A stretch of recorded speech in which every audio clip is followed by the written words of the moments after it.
입체 낭독을 좀 하겠습니다. 그래서 들으시면 하셔도 됩니다. 입체 낭독을 하겠습니다. 누가복음 2장 1절부터 15절, 14절까지만 낭독하겠습니다. 온 백성에게 미칠 큰 기쁨의 좋은 소식이라는 것입니다. 그때에 가이사라하고 서로가 명을 내려 천하로 다 호적을 하라 하였으니 이 호적은 고레노가 수리가 총독되었을 때 처음 한 것이다. 모든 사람이 호적을 하고 각각 고향으로 돌아가기에 요셉도 다윗의 집 족속이고 갈릴리 나사의 동네 유대를 향하여 베들레헴이라는 다윗의 동네로 그 약혼한 마리아와 함께 호적하러 올라가니 마리아가 이미 잉태하였다. 거기 있을 때에 에서나람이 차서 첫 아들로 나와 간보로 사서 후에 누이었으니 이런 여관이 있을 곳이 없음이라. 그 지역에 목자들이 밤에 밖에서 자기 양떼를 지키더니 주의 사자가 곁에 서고 주의 영광이 그들로 두루 비치니 크게 무서워하는지라. 천사가 이르되 무서워하지 마라. 보라, 내가 온 백성에게 미칠 큰 기쁨의 좋은 소식을 너희에게 전하노라. 오늘날 다윗의 동네에 너희를 위하여 구주가 나셨으니 곧 그리스도 주시리라.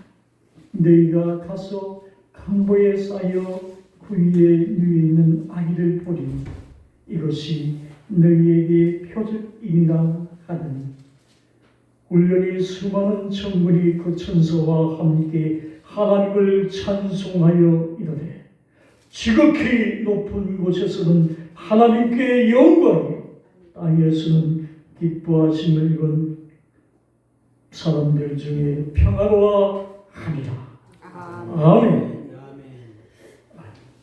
떨려갖고 잘 못했네.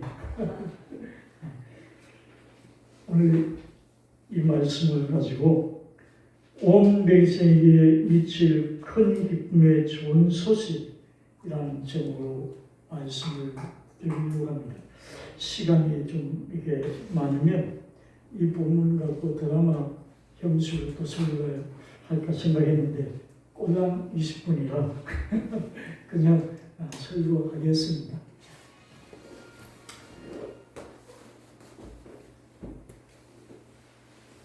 온 백성에게 미칠 큰 기쁨의 좋은 소식. 예수님이 이 땅에 오신 것은 많은 백성, 온 지구상의 백성들에게 기쁨의 영향력을 끼치길 원합니다. 그런데 이 기쁨을 뺏어가는 존재들이 있습니다. 물론 영적인 존재이기도 합니다. 첫 번째 근원은 영적인 존재이지만 영적인 존재의 원수이지만 두 번째는 우리 자신일 수 있습니다. 세 번째는 환경일 수 있습니다. 우리가 예수님으로 말미암아 기쁨을 누려야 될 이 기쁨을 못 누리게끔 막는 존재가 얼마나 많은지 모릅니다. 이 시대가 꼭 그런 것 같습니다. 자고 일어나면 기쁨이 뺏어가는 것이 얼마나 많은지. 이런 시국에 성탄절을 맞이했습니다. 하나님이 왜 이 시국에 이 성탄절을 통해서 우리에게 회복하게 하고자 하는 것이 무엇일까? 하나님께 물어보고 묵상을 해봤습니다.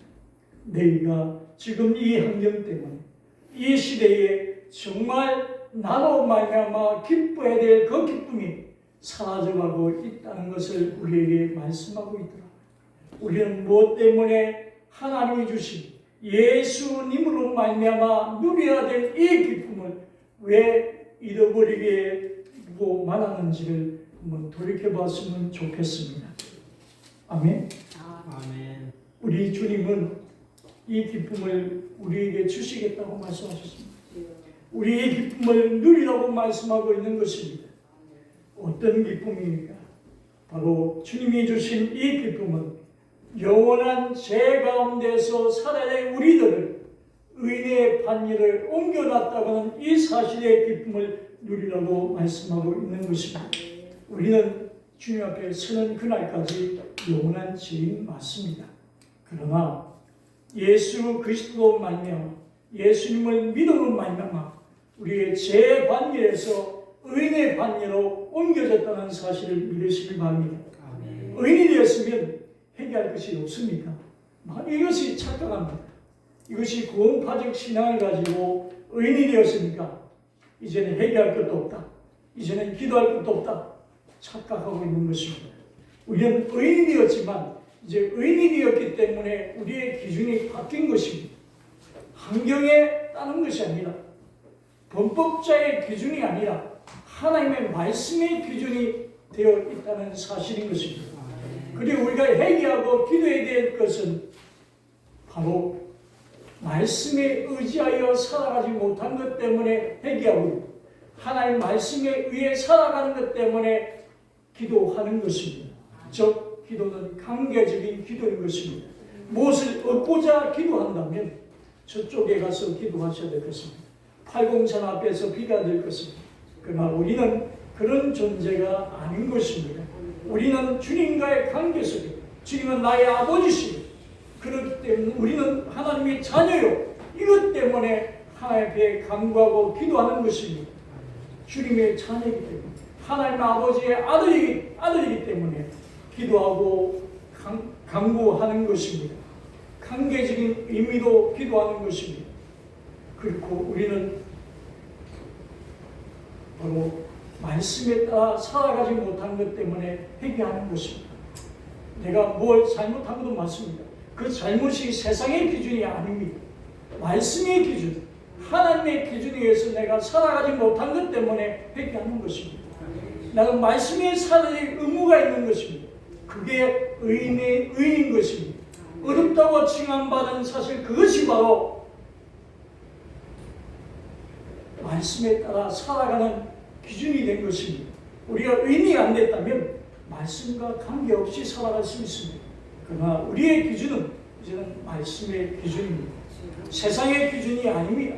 세상의 무엇은 정죄의 기준, 판단의 기준, 그 기준이 아니라 의인의 반열, 바로 의롭다고 칭함을 받은 존재가 되었다면 예수의 피로 제상을 받았고 예수의 피로 거룩함을 받았고 예수의 피로 하나님의 자녀가 되었고 예수의 피로 우리는 구원을 받았다면 이제는 의로운 존재가 되었다면 의인이 되었다면 말씀의 기준으로 살아가는 우리가 되길 바랍니다. 아멘. 그래서 우리가 회개하는 겁니다.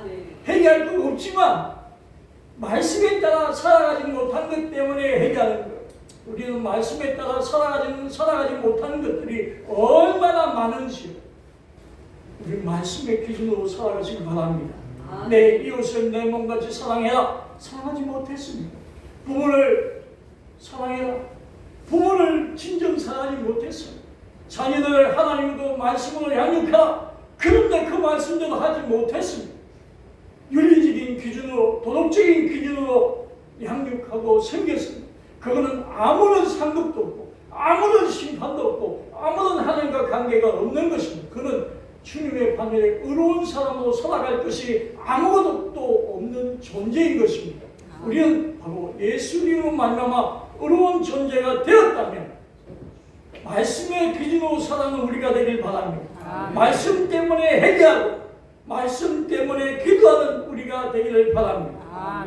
두 번째는 우리의 심판입니다. 영원한 심판에서 건짐받은 존재이기에 기뻐하는 겁니다.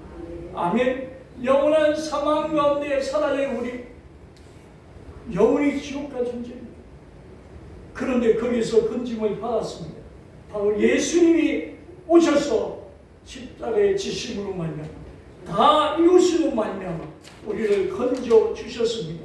사망에서 건져 주셨습니다. 그런데 우리는 아직도 예성에 처져서 늘 사망의 길로 갑니다. 늘 자신을 저주하고 태어난 것을 원망하고 왜 이렇게 되었냐고 원망하며 살아가는 것이 얼마나 많습니까? 우리는 사망에서 건졌습니다. 그렇다고 어려움 없는 것이 아닙니다. 어렵지. 어려운 것은 똑같습니다. 믿는 사람이나 믿지 않는 사람이나 어려운 것은 똑같습니다. 그런데 우리는 기뻐해야 될 이유가 있는 것입니다. 사망에서 건져주셨습니다. 영원한 사망에서 건져주셨습니다. 지옥에 갈 우리들을 건져주셔서 영원한 천국으로 가게 만들어 주셨다는 사실입니다. 그렇기에 우리는 기뻐하는 겁니다. 무슨 일이 잘 되고 물질이 들어오고 무엇이 평탄하고 무엇이 잘 돼야만이 기뻐하고 감사하는 게 아닙니다. 우리는 사망에서 건진받았다는 그 근본 때문에 감사하는 것입니다. 이것은 예수님이 오셔야만이 가능한 일이었습니다. 예수님이 오시지 않으면 이 상황에서 건져낼 자가 없는 것입니다. 그렇게 이 성탄이 얼마나 기쁘고 감사한지. 세 번째는 저주에서 건진받았다는 사실입니다. 많은 사람들이 성경을 오해합니다. 저주를 저주하실 때 맞습니다. 우리는 태어날 때부터 저주 아래 태어났습니다. 우리는 태어날 때부터 형벌을 가지고 태어났습니다. 우리는 태어날 때부터 죄의 사슬에서 태어났습니다. 그러나 예수님을 믿는 그 순간에 저주에서 끊어졌습니다. 저주의 사슬에서 끊어졌습니다. 아멘. 가난이 3대 4대 흘러간다고 흘러갔죠. 악한 것들이 막 흘러간다고 흘러갔죠. 제가 얘기를 우리 아버님께서 어릴 때 돌아가셨는데 이 사고도 아니고 이게 이발소에 좀 이 단어를 뜻이잖아. 이 막내가 제가 막둥인데 막둥이가 집에 왔다고 이제 점심때가 돼서 밥 차려주러 가야 되겠다고 일어서는 순간에 그 사장님이 이발소 사장님이 한 판 더 하고 가서 이게 밀어버립니다. 근데 이게 넘어졌어요. 머리가 깨져. 그래서 돌아가셨어요. 그 일찍 어떻게 조치를 했으면 살았는데, 그런데 그게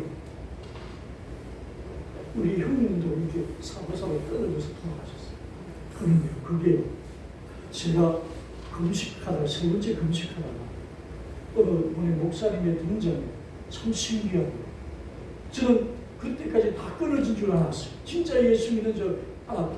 그런데 내가 진짜 예수 믿는 게 아닐 때 세 번째 금식할 때까지 그 가짜 예수 그런데 천사가 목사님이 제 방에 금식 안 한 목사님이 오시는 바람에 제가 막 금식하면 얼마나 냄새가 28일째가 되었습니다.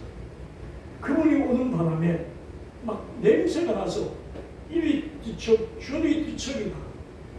도저히 견디다 못해서 화장실에 가요. 제가 소변 옆에 섰는데 그만 빵 넘어지고 넘어져서 세면기에 팡팡팡 하고 제가 죽은 겁니다. 아무도 발견 못하면 죽었습니다. 제가 이 사실을 보면서 이야, 예수 안에 진정 예수의 믿음 안에 거하지 않으면 이것이 계속 내가 그런데 내가 예수님을 붙잡고 있었거든요. 거기 넘어뜨리는 그곳에서도 건져 주시더라고요. 내가 예수님을 진짜 믿지 않았다면 아마 거기서 죽었을 거예요. 그런 흐름을 그날 예수 믿으면 살아납니다. 예수 믿으면 끊어졌습니다. 주님이 십자가에서 다 이뤘다고 말씀하셨습니다. 우리의 저주 문제도 다 끊어졌습니다. 그렇기 때문에 우리는 기뻐하는 겁니다. 아멘. 세상의 어떤 기준으로 기뻐하는 것이 아니라 무엇을 가지고 있기 때문에 기뻐하는 것이 아니라 형통한 것 때문에 기뻐하는 것이 아니라 예수님이 이와 같은 일을 이루어주셨기 때문에 우리는 기뻐하는 자인 것입니다. 아멘. 우리에게 이 기쁨을 주신 하나님께 감사와 영광을 올려드립니다. 아멘. 아멘. 마지막으로 제가 판소리는 아닌데 마당극의 비슷한 형식으로 마지막 14절을 하면서 마치겠습니다. 지극히 높은 곳에서는 하나님께 영광이요 땅에서는 기뻐하심을 입은 사람들 중에 평화로운